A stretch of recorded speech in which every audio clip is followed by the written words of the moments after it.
Okay, so Be'ezras Hashem, as we find ourselves almost deeply into the story of Bamidbar, into the book of Bamidbar, stories of the journeys and the stories of the ups and the downs and the building and the taking apart and the writing and the erasing that the Jewish people go through. So we find ourselves in this up and down, ruts of a shov, running and returning perspective. The Jewish people are wandering. The Jewish people have their own temptations. The Jewish people find themselves desiring something which they know not what yet.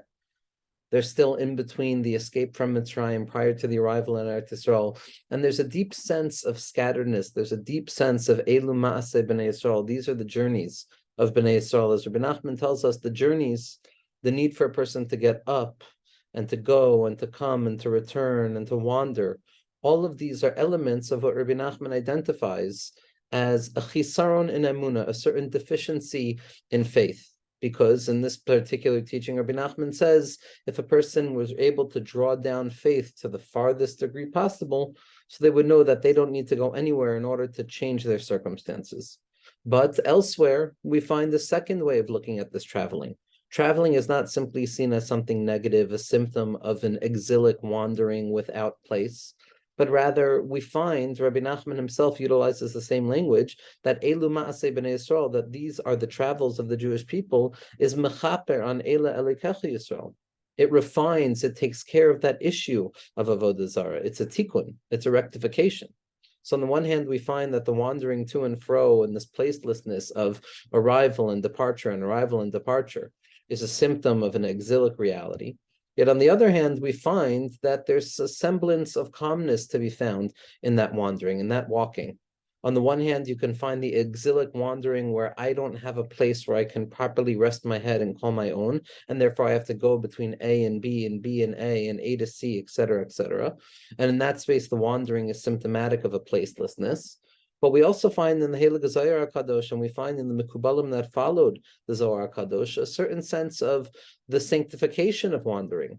Where wandering in the darkness of night in the mountain air of Eretz Yisrael, there was a certain element of an awakening of secrets. And the Ramchal brings down that it's specifically upon the roads, upon the drachim, that we were capable of drawing down the deepest insight into our minds. And so on the one hand, we see this wandering from place to place as being symptomatic of a placelessness, very similar to Cain's klala, the punishment of Cain of no v'nad baretz. You're going to wander in this land, which the Kushnitzer Maggid tells us is the birthplace of anxiety, and never being okay wherever I am at and always demanding that I be elsewhere in order to find this mythological space of okayness, ever burdened with the task of running and returning because I'm unwilling to accept the fact that there is no place of okayness. And in that sense, the wandering is symptomatic of being kicked out of Gan Eden. But on the other hand, we find the wandering the kedusha, willingness, as Rabbi Nachman describes, of no v'nad b'silch beso, that a person can move to and fro like the tzaddikim do within their homes, within their minds, within their rooms. And as all of us find ourselves wandering in the guise of lech lecha, of that placeless journey of faith, and we find that the wandering itself is going to be rectification. So again, we come face to face with a paradox of terms in terms of what exactly is the nature of this wandering. Is the need to move from place to place, and again, we're speaking emotionally, psychologically, physically, all of these different transitions in my life, is that seen as a punishment of sort, a symptom of the all-too-human condition that keeps me away from my mindful place of serenity? Or is it seen as the very functional spot wherein the human being is able to express themselves fully? And like most things in our tradition, we're going to find that it's both and at the same time. The Ramchal describes in Adir Bamarom the process of wandering. What did it mean to wander? What did it mean to wander around the house and to move from the house towards the outside of the world? Generally speaking, a bias is referred to as a place of calmness. A bias is Tiferes Adam Leishev Babayas. A person feels most at home when they're sitting at home, when they're calm, when the doors are locked, when the windows are shut, and there's a certain sense of security, imagined security at least. And then there's the outside, which is a harrowing space associated with darkness and nighttime and the nocturnal non-control of all things. And it's very natural for a person to want to stay in the bias, to stay within that inner space of comfort that is defined and well understood and certain, and to refrain from entering into the wilderness and the wanderings of the outside where I'm forced to wander beyond my intellect and I'm forced to embrace the unknowns of things. it's more than natural to experience first and foremost a fear, a concern, and anxiety at the heart of all things, at the heart of darkness. We know this Heilige Maisa from the grandson of the Beis Yaakov of Radzin, that he writes in his introduction to Dor Yesharim. He says that, my Zaidi, the Beis Yaakov, would stay up all night learning in his cheder, and I, who was a little bit insomniac, I was not able to sleep. I would wander around the house making creaks on the floorboards. And when I was very overwhelmed, says the grandson of the Beis Yaakov, and I couldn't sleep, I would knock on my Zaidi's door, and my Zaidi would stand up from his desk, and he would put on his coat and take his walking stick, open the front door, and point into the darkness, teaching me how a Yid should never be afraid of anything in the world.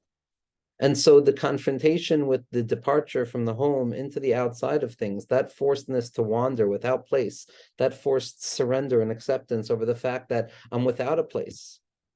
Hine makom iti, the only place is the placelessness of HaKadosh Baruch Hu. That encounter with the darkness of the night is naturally going to elicit concerns.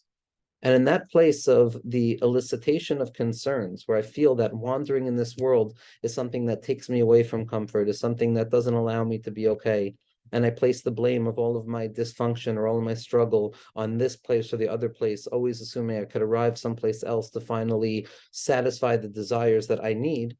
So that type of wandering that tells me that the outside is afraid and I have to wander because I'm a symptom of being a human being, that's going to be a wandering that is rooted in a loss of faith. It's going to be a wandering that is difficult, and it's going to be a placelessness that is identified with exile, not only on a national level, but on an individual level. But then there's another confrontation with wandering, and this is what the Ramchal describes Rabbi Shimon and his chevra, and we saw the Ramak and his chevra, and the Ari and his chevra, and the Heilige Baal Shem Tov HaKadosh, and the Gra, and the Rashash, and all of the Chavraya Kaddish of all of the tzaddikim, that they took upon themselves a willingness to wander. They took upon themselves a willingness to not find a sturdy place in this world, because they relinquished the desire for control and they attached themselves to the only place of actual control, which is the relinquishment of control, by giving it over to HaKadosh Baruch Hu, by drawing down the Oiris Makifim of Emunah, by breathing deep the air of Gan Eden. These tzaddikim were able to transform their very wandering into a site of redemption. Meaning every step that a person walks, it's not simply a process towards a destination, and until I get to that destination, every step is in vain.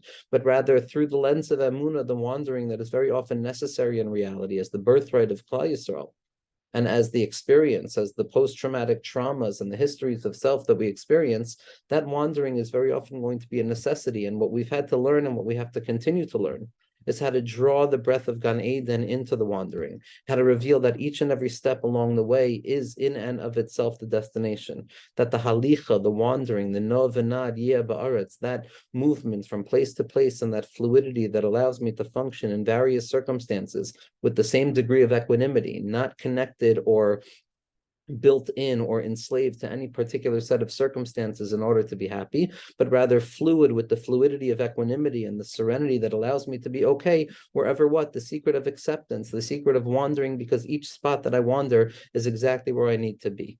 It's what the Ramchal describes as the specific meditation, the specific contemplation or mindset of when I walk outside in the polluted air of this world that pollutes my mind with anxiety, with a sense of self, self-aggrandizement, and all of the different things, kinatayv and kavod, that take a person out of this world. There's another way to be taken out of this world, and that's by drawing down the breath of Gan Eden, by taking a deep breath and realizing that HaKadosh Baruch Hu, there are columns of air, there are pockets of air, that if I breathe properly, if I have the proper intention, if I think about your name enough, if I think about you enough, if I come to realize that everything in this world is simply an expression of the infinite and paradoxical, impossible power of HaKadosh Baruch Hu's infinitude being revealed at every level. At that moment, when I come to a place of Einon Milvado, where I come to a place of Avir Kadmon, where I realize the whole world is but a column of air, I could breathe deeply. I could breathe deep the air of Gan Eden and be mamshech the Avir de Gan Eden through the nostrils into the self.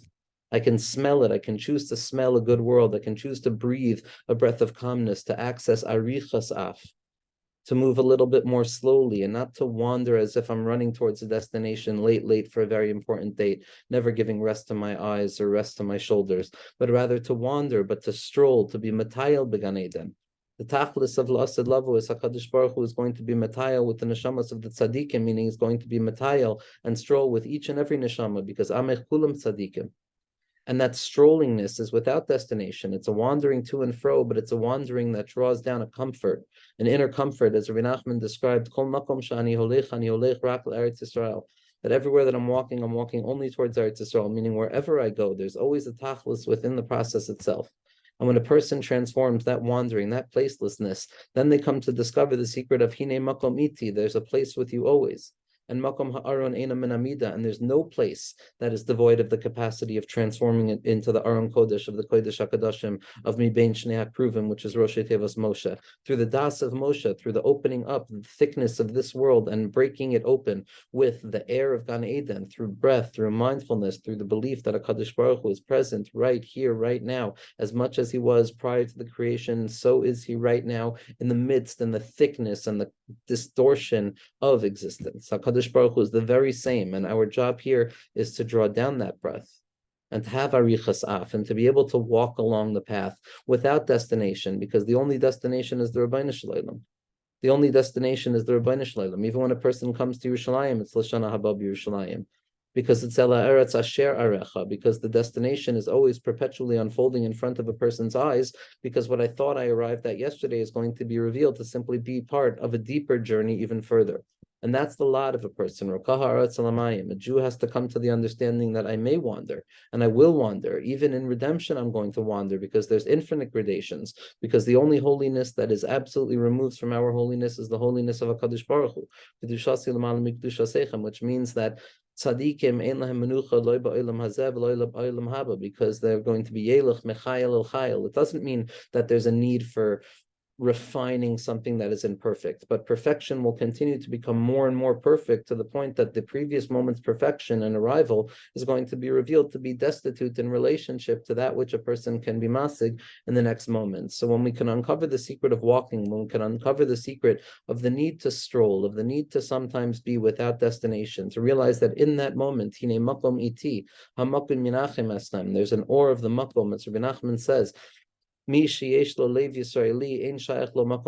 somebody who has the heart of a Jew or a Jewish heart, there is no distinction between space, because wherever I am, there I am, and I am the makom ha'olam, and HaKadosh Baruch Hu is the makom shel olam. Imani kan hakol kan, as Hillel Hazaken said, the identification of the self with the bittul that exists as its source is the uncovering of the fact that zman and makom, as we understand them, are but expressions of something that has already folded out of itself. But when we can elevate time and space back to its original fold, we come to realize that there are moments that contain everything, and there are places that contain everything.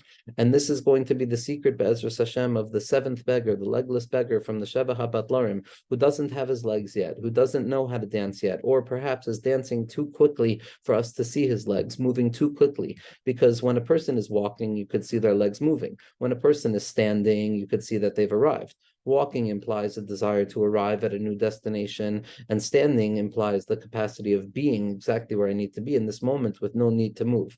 The secret of the legless beggar is that he's walking and standing at the very same time. He's standing and moving, because it's the sense that, yes, I have to perpetually move forward. I have to wander, but that wandering is not rooted in a deficiency. That wandering is rooted in the infinite expression that HaKadosh Baruch Hu is revealing to me at each and every level, because Kedushas Yilamalim Kedushaseichem. And then we can have Mati Raglim Beraglim, then the legs of Adam Kadmon and Mislabesh, and we see the true secret of walking, the fact that a Yid can never say that I've arrived at the destination. The only destination to arrive at is the recognition that I will never arrive at the destination, and learning through the act of recognition to draw the sweetness and the pleasantness of destination into the lack of destination, as well as drawing the excitement and the motivation and the novelty of a lack of destination into the secret of a destination, so that I can be Ratzav V'Shov B'Vasachas, moving forth and retreating at the very same moment, and I can find myself moving forward without having to move very far, and moving very far without moving at all. And Be'ezras Hashem, we can be zoicha